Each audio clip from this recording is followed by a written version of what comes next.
শুনতে কি চাবে তোমায় স্বাগত। আজ রয়েছে এক ভূতের গল্প, পানিমুড়ার কবলে। লেখক সুনীল গঙ্গোপাধ্যায়। গল্প পাঠে রয়েছি আমি, সঞ্জীব। আমাদের বাড়ির পেছনে একটা বড় পুকুরের ওপাশে একটু একটু জঙ্গল শুরু হয়ে গেছে। সেই জঙ্গলের মধ্যে এক জায়গায় মুসলমানদের একটা কবরখানা। তারপর থেকে বেশ ঘন জঙ্গল। সে বছর আমার বাবা কলকাতা থেকে ট্রান্সফার হয়ে গেল আলিপুরদুয়ারে। আমাদের বাড়ি পাওয়া গেল শহর ছাড়িয়ে অনেকটা দূরে।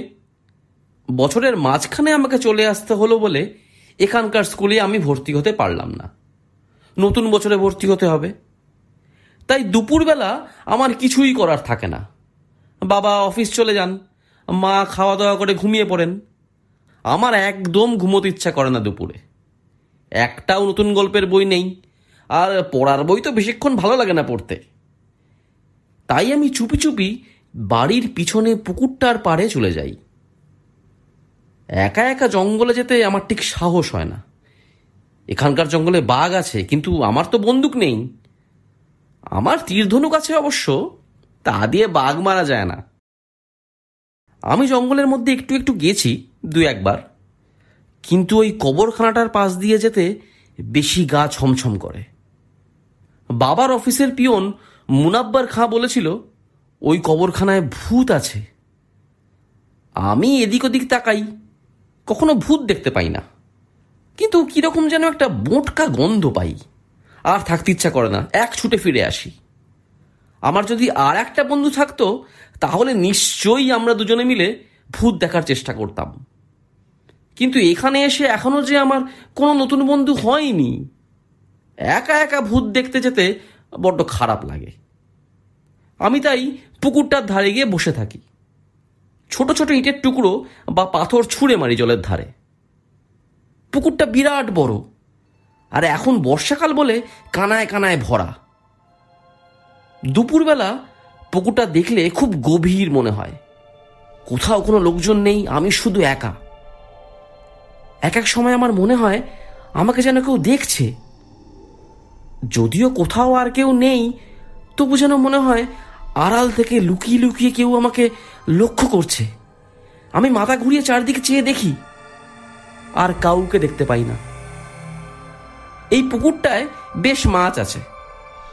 মাঝে মাঝে তারা ঘাই মারে, অমনি জলের উপরে গোল গোল ঢেউ ওঠে। কিন্তু একদিন হঠাৎ দেখলাম পুকুরের ঠিক মাঝখানটায় জল ফুলে ফুলে উঠছে, যেন ঠিক ওইখানটায় কোনো বিরাট কিছু প্রাণী দাপাদাপি করছে। এত বড় তো মাছ হতে পারে না, কিন্তু কিছুই দেখতে পেলাম না। তারপর থেকে আমি সব সময় পুকুরের মাঝখানটায় তাকিয়ে থাকি, কিন্তু আর কিচ্ছু দেখা যায় না। আবার পুকুরটা শান্ত আর গম্ভীর। পুকুরের ঘাটটা অনেক দিনের পুরনো, পাথর দিয়ে তৈরি, কিন্তু কয়েক জায়গায় ভেঙে ভেঙে গেছে। সেই ভাঙা জায়গাগুলোয় গর্ত হয়ে সেখানে জল জমে থাকে। সেই জলেও ছোট ছোট মাছ দেখা যায়। আমি ঘাটের কাছে এসে সেই মাছগুলো ধরার চেষ্টা করি। আমার তো বড়শি নেই, আর বড়শি দিয়ে আমি মাছ ধরতেও জানি না, তাই হাত দিয়ে মাছ ধরার চেষ্টা করি। এক ধরনের মাছ জলের তলায় মাটিতে চুপচাপ শুয়ে থাকে, ওগুলোর নাম বেলে মাছ। সেই মাছগুলো আমাকে কাছাকাছি দেখেও ভয় পায় না। মাছগুলো অবশ্য দারুণ চালাক। আমি আস্তে আস্তে জলের মধ্যে হাত ডুবিয়ে ওদের ধরার চেষ্টা করি। ওদের একেবারে গায়ের কাছে হাত দেবার পর সুরুত করে পালিয়ে যায়। পাথরের তলার মধ্যেও অনেকখানি গর্ত আছে, সেইখানে লুকিয়ে পড়ে। মাছ ধরার ঝোঁকে আমি জলের মধ্যে নেমে দাঁড়িয়েছি, এমন সময় কে যেন ডাকলো, এই বাবলু। আমি চমকে উঠলাম। সঙ্গে সঙ্গে পেছনে ফিরে তাকিয়ে দেখি কেউ নেই তো। তাহলে আমায় কে ডাকলো? স্পষ্ট শুনলাম, অনেকটা ঠিক আমার মায়ের মতন গলা। মা তো ঘুমোচ্ছেন, তাহলে কে ডাকলো খুব কাছ থেকে? মাই কি আমাকে ডেকে চট করে কোথাও লুকিয়ে পড়লেন? জল থেকে উঠে এসে আমি ঘাটের চারপাশ খুঁজলাম, কেউ নেই। কাছেই একটা মস্ত কদম ফুলের গাছ, সেখানে কেউ লুকিয়ে থাকতে পারে, তাও নেই। অমনি আমার খুব ভয় করতে লাগলো। কেউ কোথাও নেই, তাহলে আমায় ডাকলো কে? আমি যে স্পষ্ট শুনেছি। দৌড়ে চলে এলাম বাড়িতে। দোতলায় এসে দেখলাম মা অঘরে ঘুমোচ্ছেন। আমি তবু মাকে ডেকে তুলে জিজ্ঞেস করলাম, মা, তুমি কি এইমাত্র পুকুর ঘাটে গিয়েছিলে? মা তো অবাক। বিছানার উপরে উঠে বসে বললেন, কেন, পুকুর ঘাটে যাবো কেন? তুই বুঝি গিয়েছিলি? আমি বললাম, হ্যাঁ, আমি সেখানে খেলা করছিলাম। মনে হলে পেছন থেকে কে আমায় ডাকলো, ঠিক তোমার মতন গলা। মা বললেন, তুই বানিয়ে বানিয়ে সব কথা বলছিস। না মা, আমি স্পষ্ট শুনলাম। মা রেগে গিয়ে বললেন, তুই কেন পুকুর ঘাটে গিয়েছিলি একলা একলা? দুপুরবেলা কেউ একলা যায়? কেন, কি হয় তাতে? না, কখনো দুপুরে একলা জলের ধারে যেতে নেই। আর কোনোদিন যাবি না। তোর পড়াশোনা নেই? পড়াশোনা তো হয়ে গেছে।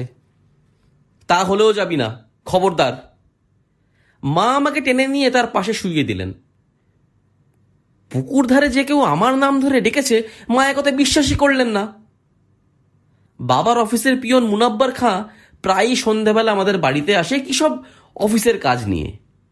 মুনাব্বার খাঁ খুব দারুণ দারুণ গল্প বলতে পারে। সেই তো আমাকে কবরখানার ভূতের 3টে গল্প বলেছিল।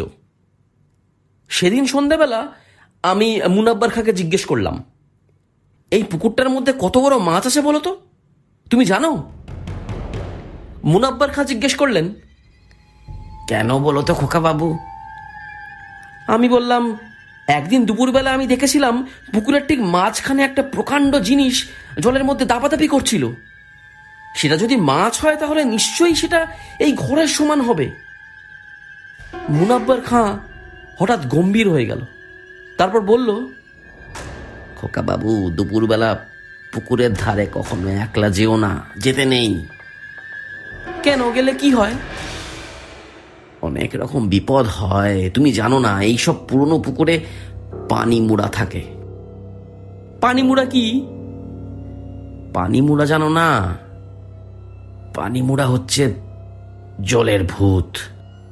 ধ্যাৎ, জলের মধ্যে আবার ভূত থাকে নাকি? ওমা, তুমি পানি মুড়ার কথা শোনোনি? এ তো সবাই জানে।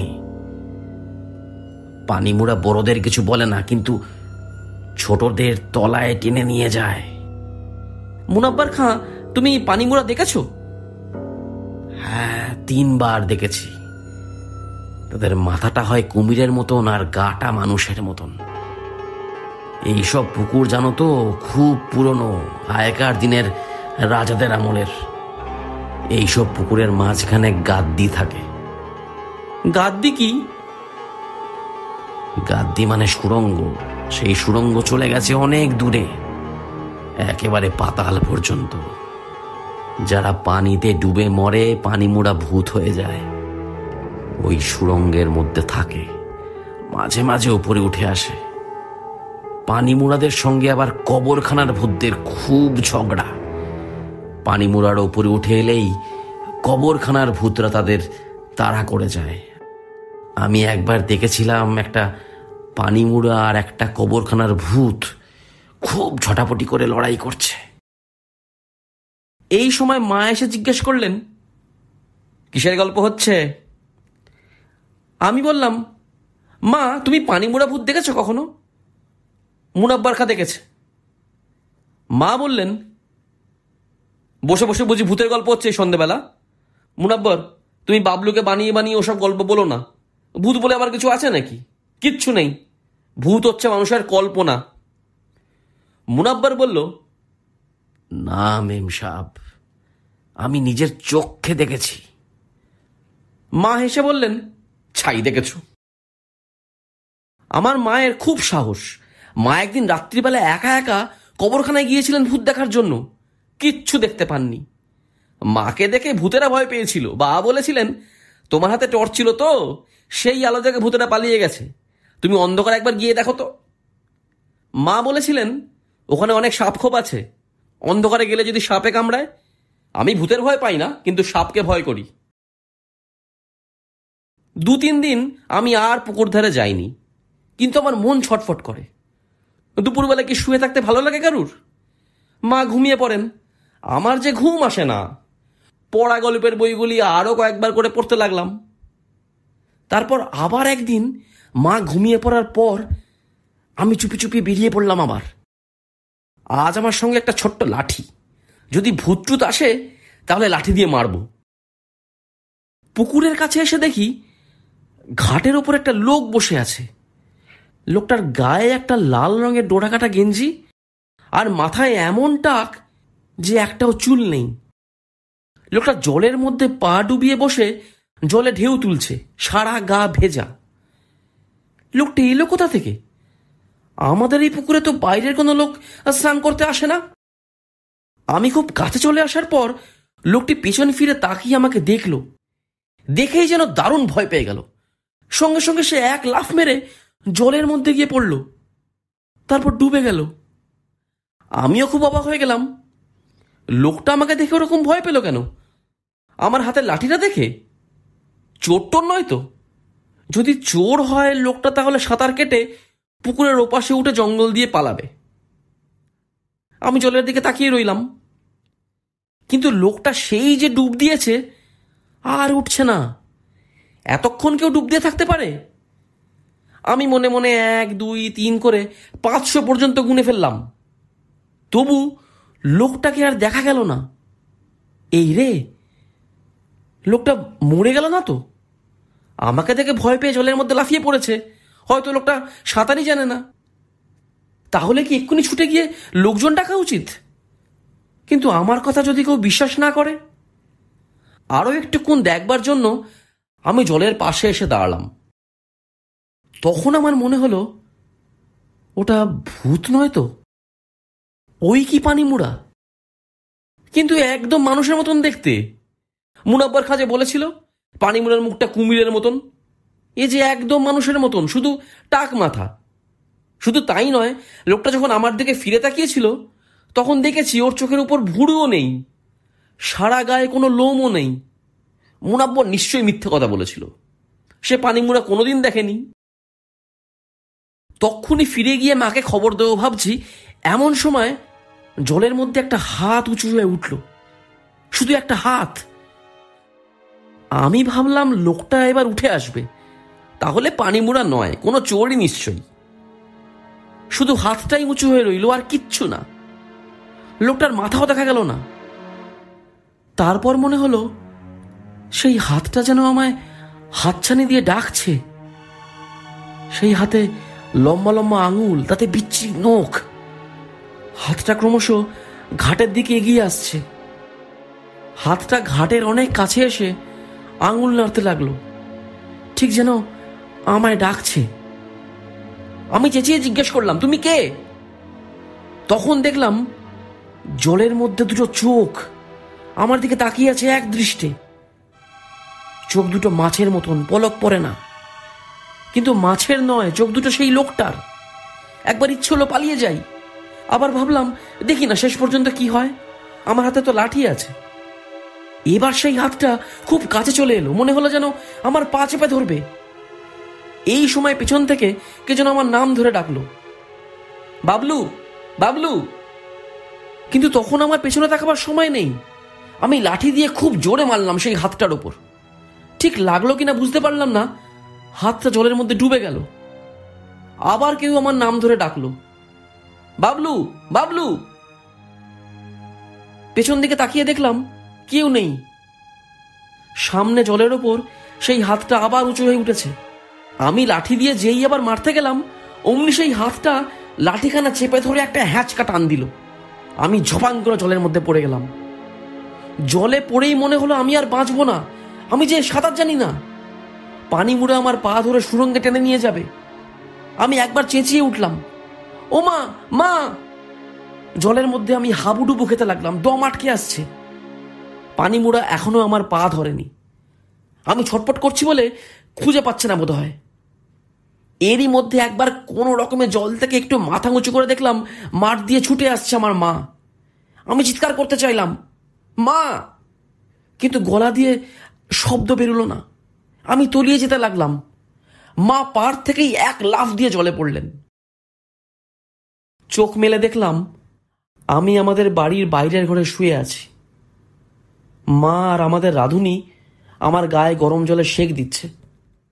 আমি চোখ মেলতেই মা বললেন, আমি বলেছিলাম না ওর পেটে বেশি জল ঢোকেনি, এই তো সব ঠিক হয়ে গেছে। মা ঠিক সময় গিয়ে না পড়লে কি যে হতো ভাবতেও আমার আজও গা কাঁপে। মা ওখানে গেছেন কি করে সেটাও একটা আশ্চর্য ব্যাপার। পরে শুনেছি সে কথা। মা ঘুমিয়েছিলেন, এমন সময় তার কানের কাছে কে যেন ডাকলো, মা মা, ঠিক আমার গলা। মা চোখ মেলে দেখলেন কেউ নেই। তিনি বিছানায় উঠে বসলেন। তখন বাইরে থেকে আবার সেই মা মা ডাক শোনা গেল, তারপর পুকুর ঘাট থেকে। আমি জলে পড়ার সময় মা মা বলে ডেকেছিলাম ঠিকই, কিন্তু এত দূর থেকে মায়ের তো সেটা শুনতে পাওয়ার কথা নয়। তবু মা শুনতে পেয়েছিলেন। মা আমার মুখের ওপর ঝুঁকে পড়ে বললেন, বাবলু, তোকে আমি একা একা পুকুর ঘাটে যেতে বারণ করেছিলাম, তবু গেলি কেন? কেন জলে নেমেছিলি? আমি বললাম, মা আমাকে পানি মুড়া টেনে নিয়ে যাচ্ছিল। মা বললেন, বাজে কথা। আমি বললাম, না সত্যি। মা বললেন, মোটেই না, তুই পা পিছলে জলে পড়ে গিয়েছিলি। মা কিছুতেই পানি মুড়ার কথা বিশ্বাস করলেন না। আমাদের রাধুনি বলল, হ্যাঁ গো দিদি, এসব পুরনো পুকুরে অনেক ভয়ের জিনিস থাকে। মা বললেন, সাঁতার না জানলে লোকে জল দেখে ওরকম অনেক ভয়ের জিনিস বানায়। আমি কাল থেকেই বাবলুকে সাঁতার শেখাবো। এরপর 7 দিনের মধ্যে আমি সাঁতার শিখে গেলাম। পানি মুড়াকে আর কখনো দেখিনি, তবে আমি সাঁতার কাটতে যেতাম নদীতে, ওই পুকুরে আর নয়।